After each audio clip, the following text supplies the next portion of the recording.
up by 20%. Now, what everybody really wants to know is, okay, that's great, but how much are homes selling for? Well, my name is Derek Sanderson, and I'm a realtor with eXp Realty, serving the greater Chico, California area. And it's my passion to help educate, equip, and empower people just like you to make the best decisions possible. So let's go.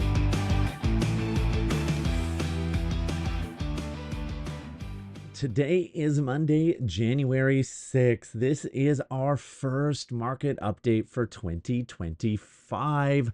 Without further ado, let's jump into the nitty gritty. So as of about 10 o'clock this morning, 86 homes are currently on the market here in Chico, and only 57 are under contract. Now, for those 86 active listings, our median list price ticked up a little bit to just over $564,000, and our average days on market is continuing to creep up well into the hundreds, now at 107 days. Now, let's take a step back and look at what's going on in the last 7 days here in Chico. We only had 6 homes come on the market and 7 went under contract. We had 5 price reductions and 11 homes sell. So things have really slowed down in this first week of January. Okay, we are in a new month. So let's look at what happened in December 2024. We had 53 homes sell, which is a 6% increase from December of 2023. Average days on market is also up by 20%. Now, what everybody really wants to know is, okay, that's great, but how much are homes selling for? Well, the median list price ticked up by over 7.5% to $460,000 compared to December of last year. And the median sales price also did the same thing, up almost 9% from December 2023. In a future video, I'm going to recap all of 2024 and give some takeaways and maybe some projections of what we're going to see in 2025. Stay tuned for that video. Let's check out, this is what broke down for price ranges for those 53 homes in December. There you can see that 3 to 400,000 and that 4 to 500,000 really is that sweet spot in the Chico single family residential housing market. That is where the most amount of homes sold. And even in that 5 to 600,000 range, we had 9 homes sell in that range. And then you can see there 600,000 and above, there were a lot less homes that sold in those ranges.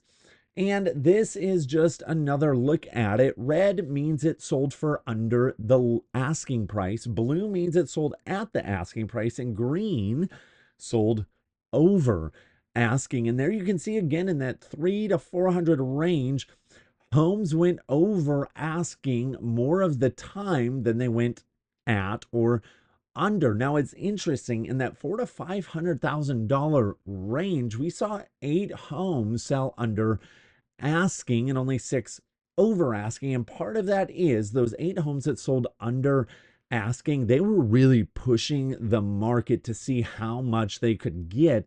And that's the beautiful thing about the housing market is if you overprice a home, it's not going to sell for that. So just strategy for sellers, at the end of the day, if you try to push that list price, buyers are not stupid. They've got Zillow, they've got Realtor.com, they've got agents that are helping them, and they know what a home, really a price range, they know what the home is worth and what they're willing to pay. So that just shows us in that 4 to 500 range, homes sold really in the 420 to 450 range that were listed in the 460, 470, and 480. Again, they tried to push the value. Okay, taking a look at number of new listings in Chico. There you can see December for the last 6 years. Obviously in 2018, because we had the campfire, we saw a big jump, but check that out. 37 homes hit the market in December of 2024. That's the same as 2023. Now in 2023 year to date, so for the whole year, 891 homes came on the market. Compare that to this year, 2024, we had 927 homes come on the market. That's just an increase of 4%. Again, that's single family residential. This is taking that information again in a different way in a graph. And there you can see we broke even with last year. Now, what about number of sales? So we had three more homes sell than we did in 2023 in December. But let's look at the year to date. So in 2023, we had a total of 735 homes sell. All the while, this year, 798 homes sell. That's an increase of just over 8.5%. Yet we only had 4% more homes hit the market. So more homes are selling than what are coming on the market. That's why we're seeing inventory levels so low. Okay. And again, same idea here. You can see the trends over the last 5 years. Now, mortgage interest rates. Total disclaimer, I am not a licensed loan officer, mortgage professional. However, I believe that as a real estate agent, a realtor, it is my job to at least have a basic understanding and to be able to communicate that to my clients. So let's take a look and see what's been going on with interest rates. As of about 10 o'clock this morning, 7.1%. Now, it's interesting if you've been following along at all, you know, or you followed along, we were actually in the high sixes coming into the new just before Christmas. And here you can see that change over the last 6 business days. This is the change day to day. So a couple red arrows, a couple green arrows, but really the big takeaway is this last column in that green box, all those red arrows. What that tells us is it's more expensive to borrow money today to buy a home than it did a year ago. Now, 35 basis points, yes, that's going to affect your monthly mortgage depending on your purchase price, but there are different ways you can structure your offer and your loan package working in tandem with your loan officer to maybe offset some of that cost. Okay. And just a snapshot looking at the last year. What's happened in interest rates? There you can see on September 11th, we hit our low for the year of 2024 at 6.1%. And we've been kind of taking that steady climb upwards ever since. And every Monday, I post a motivational quote. And this week's is a quote that I'm kind of taking into account for the entire year. And it's by Dr. Seuss. You have brains in your head. You have feet in your shoes. You can steer yourself any direction you choose. You're on your own and you know what you know, and you are the guy who'll decide where to go. My man, Dr. Seuss, hitting us between the eyes. I love this. You have brains in your head, feet in your shoes, and you get to steer yourself any direction you choose. At the end of the day, you get to make your own decisions. You get to think for yourself, and you get to point yourself and walk out in whatever direction that you decide. Yes, do we face roadblocks? Absolutely. Do we hit speed bumps? Yes. Do we have to take detours? Yes, there are moments in our lives where we have to alter and shift and adjust and adapt. And yet again, at the end of the day, you get to make that decision. How are you going to adapt? How are you going to overcome? Are you just going to throw the car in park, or are you going to keep it and drive and figure it out? I do want to push back, though, on one part of this quote because I think it's a half truth. This is what Dr. Seuss says: you're on your own.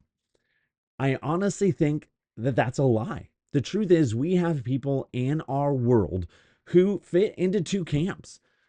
The first camp is they fight for us, they encourage us, they provoke us and push us in a good way to take the steps necessary for us to grow. They are our biggest advocates. They are our cheerleaders, and they want us to succeed. And then we have camp two, the naysayers, those who tear down, who don't lift up, who want to control your life, who want to decide for you the direction you're going to take. The truth is, those people are toxic, and ultimately they want to be in the driver's seat of your life. But at the end of the day, you've got a brain, you've got feet, and you get to decide where it is you're going to go and how you are going to get there. So for 2025, I know we're already in to January, but I want to challenge you to take some time and figure out where the people in your world, what camp do they fall in? Do they fall into that camp of those who believe in you? Or do they fall into the camp who just tear you down, who discourage you?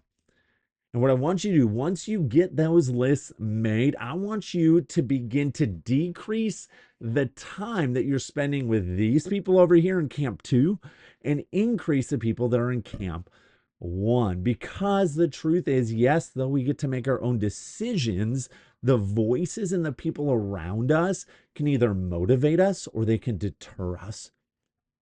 That's all I got for you for this week's market update. Again, my name is Eric Sanderson. It's my passion to help educate, equip, and empower people just like you to make the best decisions possible. If you do me one last quick favor, if you wouldn't mind liking, subscribing, and commenting on this video to help get these videos out there, I would so appreciate it. Otherwise, I hope you have a fantastic week, and I'll see you very, very soon.